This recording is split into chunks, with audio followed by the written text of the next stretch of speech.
आप सभी शिक्षक साथियों को मेरा नमस्कार। दोस्तों, उम्मीद करते हैं कि इसके पूर्व में जो भी मॉड्यूल आपको प्रशिक्षण के लिए दिए गए थे उसको समय से आपने पूर्ण कर लिया होगा और आज से यानी 16 दिसंबर से और 31 दिसंबर के बीच 3 मॉड्यूल का प्रशिक्षण आपको पूर्ण करना है। आज के इस वीडियो में हम मॉड्यूल 13 यानी 13 की बात करेंगे। गतिविधि सहित जो मुख्य प्रश्नोत्तरी है उसके सारे प्रश्नों को हम आज के इस वीडियो में देखने वाले हैं। मेरे चैनल पर नए हैं तो प्लीज़ मेरे चैनल को सब्सक्राइब कर लीजिएगा और इस तरह के वीडियो से अपडेट रहना चाहते हैं तो बेल आइकन को अवश्य प्रेस कर लीजिएगा। चलिए दोस्तों, आज का वीडियो शुरू करते हैं। दोस्तों चलिए अब हम देख लेते हैं गतिविधि 5 में निष्क्रिय एवं सक्रिय अधिगम कौन कौन से हैं। और अगले पेज पे अगर आएंगे तो उसके बाद नीचे लिखे कथन को निष्क्रिय और सक्रिय वाक्य में वर्गीकृत करें और एक एक करके आपको ये चयन करना है कि कौन से सक्रिय के अंतर्गत आएगा और कौन निष्क्रिय के अंतर्गत आएगा। तो चलिए एक एक को हम देख लेते हैं। पहला क्वेश्चन है दोस्तों, मूल्य आधारित शिक्षा की ओर न ले जाना, ये निष्क्रिय अधिगम है या सक्रिय अधिगम? तो इसे आप देखेंगे तो ये निष्क्रिय अधिगम होता है। इसके अलावा दोस्तों अगले क्वेश्चन को देख ले। ज्ञानात्मक अवधारणाओं को परखने, जानने एवं चुनौती देने हेतु पर्याप्त अवसर, ये सक्रिय अधिगम है या निष्क्रिय अधिगम? तो ये आपका सक्रिय अधिगम होगा। नेक्स्ट क्वेश्चन देख लेते हैं।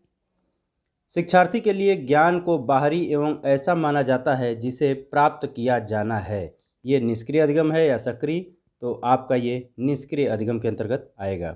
नेक्स्ट क्वेश्चन, अध्यापक बच्चों एवं अधिगम से जुड़े सामान्य सिद्धांतों को ही शिक्षण अधिगम प्रक्रिया में प्रयोग में लाते हैं, सक्रिय अधिगम है या निष्क्रिय अधिगम? आपका जो उत्तर होगा वो निष्क्रिय अधिगम के अंतर्गत आएगा।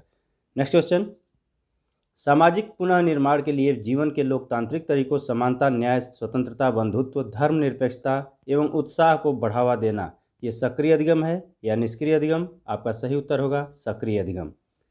नेक्स्ट दोस्तों, शिक्षक शिक्षार्थियों को गहन विचार विमर्श व चिंतन संलग्न रखते हैं, शिक्षार्थियों को स्व अध्ययन और समीक्षात्मक विचार कौशलों के विकास के लिए मुद्दों को समझने एवं पहचानने के लिए प्रोत्साहित करते हैं। शिक्षार्थी अपने द्वारा किए गए अवलोकन, स्वचिंतन जिसमें विवादों का भी उल्लेख हो, इन सभी विषयों पर चिंतन युक्त लेख लिखते हैं। तो ये निष्क्रिय के अंतर्गत आएगा या सक्रिय अधिगम के अंतर्गत? तो आपका जो सही उत्तर होगा वो होगा सक्रिय अधिगम। नेक्स्ट, शिक्षार्थियों को दल में काम करने, एक दूसरे के साथ बातचीत करने और विभिन्न तरह के विषयों क्षेत्रों पर प्रोजेक्ट करने के लिए प्रोत्साहित किया जाता है। सामूहिक प्रस्तुतियों है दोस्तों, यहाँ पे मिसप्रिंट है, ये प्रस्तुतियों है, प्रस्तुतियों लिख दिया है। प्रस्तुतियों को प्रोत्साहित किया जाता है, ये सक्रिय अधिगम के अंतर्गत आएगा या निष्क्रिय अधिगम? तो आपका जो सही उत्तर होगा वो होगा सक्रिय अधिगम। नेक्स्ट क्वेश्चन, चिंतन मनन व स्व अध्ययन के कम अवसर, ये किस अधिगम के अंतर्गत आएगा, निष्क्रिय या सक्रिय? तो आपका जो आंसर होगा वो होगा निष्क्रिय अधिगम। नेक्स्ट, समीक्षात्मक विचार कौशलों के माध्यम से शिक्षण अधिगम व्यक्तिगत व सामाजिक अनुभवों के साझा संदर्भों में ज्ञान को अर्जित किया जाता है, सक्रिय अधिगम होगा या निष्क्रिय अधिगम? तो आपका जो सही उत्तर होगा वो होगा सक्रिय अधिगम। नेक्स्ट, अध्यापक उन सामाजिक, सांस्कृतिक और राजनीतिक संदर्भों को समझते हैं जिसमें शिक्षार्थी पलते व विकसित होते हैं। वे शिक्षार्थियों को सैद्धांतिक जानकारी के साथ साथ जीवन की वास्तविक स्थितियों से भी परिचित कराते हैं, ये सक्रिय अधिगम होगा या निष्क्रिय अधिगम? तो आपका जो करेक्ट आंसर होगा सक्रिय अधिगम। नेक्स्ट, शिक्षार्थियों को समाज में अपनी स्थिति और अपनी मान्यताओं का पता लगाने व परखने के लिए कक्षा शिक्षण अधिगम प्रक्रियाओं में स्थान दिया जाता है, ये सक्रिय अधिगम होगा या निष्क्रिय अधिगम? तो आपका जो करेक्ट आंसर होगा वो होगा सक्रिय अधिगम। नेक्स्ट क्वेश्चन, शिक्षार्थियों की विषय ज्ञान की अवधारणा को जानने के लिए कोई स्थान नहीं होता, ये कौन सा अधिगम होगा? तो ये निष्क्रिय अधिगम होगा। नेक्स्ट, शिक्षार्थी दिए गए कार्यों, कक्षा में होने वाली परीक्षाओं, क्षेत्र कार्यों एवं शिक्षण अभ्यासों पर व्यक्तिगत रूप से कार्य करते हैं, तो ये निष्क्रिय अधिगम के अंतर्गत आएगा या सक्रिय अधिगम? तो आपका जो करेक्ट आंसर होगा निष्क्रिय अधिगम। नेक्स्ट, सामाजिक वास्तविकताओं, शिक्षार्थी और अधिगम प्रक्रिया के बारे में छात्रों की मान्यताओं का निराकरण करने के लिए कोई स्थान नहीं होता, ये निष्क्रिय अधिगम है या सक्रिय अधिगम? तो ये एक निष्क्रिय अधिगम के अंतर्गत आता है। नेक्स्ट क्वेश्चन, रट्टा प्रणाली को हतोत्साहित करना, शिक्षण अधिगम को एक आनंददायी व सहभागी गतिविधि बनाना, बाल केंद्रित क्रियाकलाप आधारित सहभागी अधिगम अनुभवों जैसे नाटक, प्रोजेक्ट, विचार विमर्श, संवाद, अवलोकन, भ्रमण आदि को सुनियोजित करना और सृजनात्मक कार्यों के साथ शिक्षण अधिगम को एकीकृत करना। तो दोस्तों निश्चित रूप से ये जितनी भी बातें हैं वो सक्रिय अधिगम के अंतर्गत आती हैं। ये अधिगम जो है आपका जो करेक्ट आंसर होगा वो सक्रिय अधिगम होगा। और आज का लास्ट क्वेश्चन, रट्टा प्रणाली को प्रोत्साहित करना। तो ये सीधी सी बात है दोस्तों, रट्टा प्रणाली को अगर प्रोत्साहित किया जा रहा है तो वो निष्क्रिय अधिगम के अंतर्गत ही आएगा। तो आपका जो करेक्ट आंसर होगा वो होगा निष्क्रिय अधिगम। दोस्तों अब आप देख सकते हैं कि यहाँ पे टोटल क्वेश्चन 16 थे और हमने 16 क्वेश्चन को अटैम्प्ट किया है और इस प्रकार से हमने एक भी क्वेश्चन छोड़ा नहीं है। अब हम सबमिट बटन पर क्लिक करके देखते हैं कि हमारे कितने क्वेश्चन सही होते हैं। तो चलिए हम सबमिट बटन पर क्लिक करते हैं।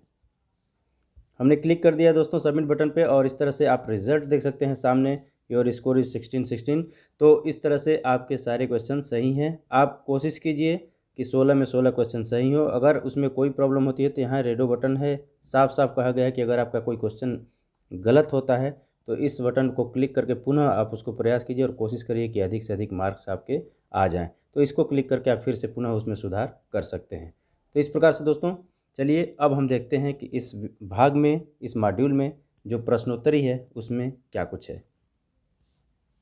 चलिए दोस्तों अब हम देख लेते हैं प्रश्नोत्तरी में कौन कौन से सवाल पूछे गए हैं। अगर पहले प्रश्न की बात करें तो विद्यालय के स्टाफ के साथ दल अधिगम की प्रक्रिया का समेकन करने के लिए उचित अवसर क्या है।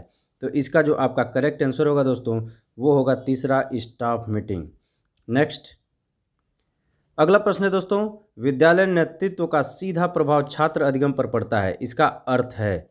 इसमें जो विकल्प दिए गए हैं 4 दोस्तों, इसमें से आपका जो दूसरा विकल्प है विद्यालय प्रमुख द्वारा कक्षा में शिक्षण अधिगम प्रक्रिया में सम्मिलित होना, ये आपका करेक्ट आंसर होगा। नेक्स्ट क्वेश्चन, विद्यालय विकास योजना किसके लिए उपयोगी नहीं है। ध्यान दीजिएगा यहाँ पे नहीं पूछा जा रहा है किसके लिए उपयोगी नहीं है। तो इन 4 विकल्पों में अगर आप चौथा विकल्प लास्ट देखें तो केवल प्रशासकीय उद्देश्यों के लिए, तो ये आपका करेक्ट आंसर होगा। नेक्स्ट क्वेश्चन, इनमें से कौन सा विकल्प सक्रिय अधिगम नहीं है। इसमें से सक्रिय अधिगम जो नहीं है उसको क्लिक करना है। तो 4 विकल्प हैं, इनमें से जो दूसरा विकल्प है सक्रिय अधिगम व्यक्तिगत सोच को प्रोत्साहित नहीं करता, ये आपका करेक्ट आंसर होगा। नेक्स्ट क्वेश्चन, विद्यालय में अधिगम संस्कृति विकसित करने की संकल्पना को इनमें से कौन सा विकल्प सुपरिभाषित कर सकता है। तो इसमें चारों विकल्पों में जो चौथा विकल्प है दल अधिगम, ये आपका करेक्ट आंसर होगा। नेक्स्ट क्वेश्चन, इनमें से कौन से अकादमिक नेतृत्व के मुख्य अवयव नहीं हैं। जो मुख्य अवयव अकादमिक नेतृत्व के नहीं हैं उसको अलग करना है आपको। तो इसमें चारों विकल्पों में जो चौथा विकल्प है दोस्तों प्रशासनिक नियमों एवं विनियमों की समझ, ये आपका करेक्ट आंसर हो जाएगा। नेक्स्ट क्वेश्चन,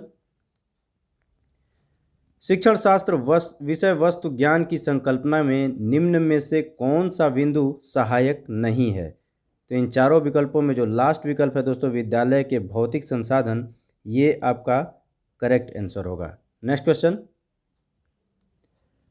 स्वयं को विद्यालय अध्यापक नेतृत्वकर्ता के रूप में विकसित करने हेतु 3 मुख्य अवयव क्या हैं। तो उन 3 मुख्य अवयव का आपको चयन करना है कि कौन से वो अवयव हैं जो विद्यालय के नेतृत्वकर्ता के रूप में विकसित करने हेतु मुख्य हैं। तो वो आपका करेक्ट जो आंसर होगा सेकंड नंबर पे ज्ञान कौशल और अभिवृत्ति। तो आपका ये करेक्ट आंसर हो जाएगा ज्ञान कौशल एवं अभिवृत्ति। नेक्स्ट क्वेश्चन, विद्यालय प्रमुख के तौर पर विद्यालय नेतृत्वकर्ता की क्या भूमिका होनी चाहिए। तो इसमें 4 विकल्प दिए गए हैं दोस्तों, लेकिन जो सबसे बेहतरीन जो भूमिका है वो लास्ट है चौथे नंबर की, लीडर बाय पोजीशन के साथ साथ लीडर बाय एक्शन होना। ये एक अच्छे विद्यालय नेतृत्वकर्ता की भूमिका होती है। तो नेक्स्ट क्वेश्चन देखते हैं और आज का लास्ट क्वेश्चन, प्रभावशाली नेतृत्वकर्ता बनने के लिए स्वयं के कौन से 2 महत्वपूर्ण गुण आवश्यक हैं। तो इसमें से 2 महत्वपूर्ण गुण आपको चयन करना है। तो इन चारों विकल्पों में से जो तीसरा विकल्प दिया गया है पहलकर्ता एवं सकारात्मक दृष्टिकोण, ये आपका करेक्ट आंसर होगा। उसके बाद देखते हैं दोस्तों, हमने यहाँ पे आप देख सकते हैं कि 10 क्वेश्चन थे, 10 हमने अटेम्प्ट कर लिया है। अब हम सबमिट बटन पर क्लिक करके देखते हैं कि कितने क्वेश्चन हमारे सही होते हैं। और दोस्तों अब सबमिट करने के बाद आप यहाँ देख सकते हैं कि आपका जो स्कोर है 10/10 है, यानी कि आपके सभी प्रश्नों के उत्तर सही हैं। अगर किसी साथी का अगर गलत हो जाता है उत्तर तो परेशान होने की ज़रूरत नहीं है। ऑप्शन आपको मिला है इसमें रेडो करने का, इस पर आप क्लिक करके और पुनः अपने जो गलत प्रश्न हैं उनको सही करके 10 में 10 मार्क्स लेने की कोशिश ज़रूर कीजिएगा। तो दोस्तों उम्मीद करते हैं हमारा वीडियो पसंद आया होगा। अगर चैनल पे मेरे पहली बार आए हैं तो मेरे चैनल को सब्सक्राइब कर लीजिएगा। इस तरह के वीडियो से अपडेट रहना चाहते हैं तो बेल आइकन को अवश्य प्रेस कर लीजिएगा। मिलते हैं नेक्स्ट वीडियो में नेक्स्ट टॉपिक के साथ। तब तक के लिए नमस्कार।